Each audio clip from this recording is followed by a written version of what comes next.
Ken Hackathorn here. I'm holding an iconic American firearm, the Winchester 30-30.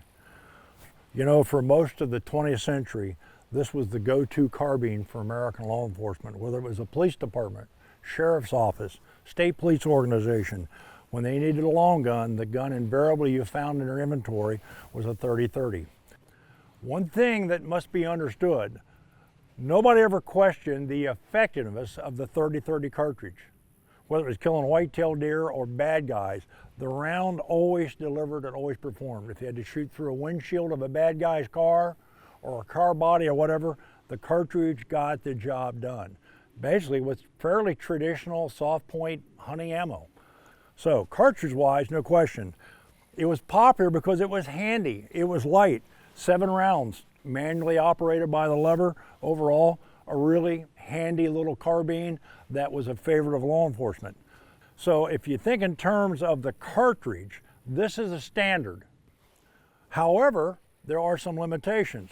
And one of the things that Bill Wilson did when he designed a 300 hammer cartridge was he wanted to duplicate, you know, the terminal performance of the 30-30, but he wanted to do it in a lightweight AR-15 platform.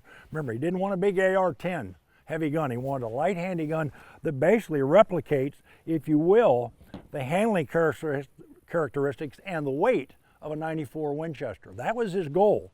But what he came up with and wanted was an AR platform, so you had all the handling and manipulation of things, the lightweight, greater capacity, better trigger, the ability to mount optic systems on it, lights, whatever you want. And so he set out to design a cartridge. Remember, he didn't want to try to replicate or shall we say, duplicate 7.62 by 39.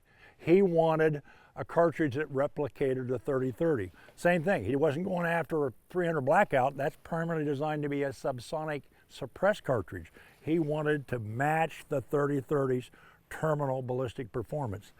And a 300 hammer, particularly like this Ranger carbine, is the way to go. Over the next few days, we're going to be testing and evaluating this particular platform. I think it's going to be interesting.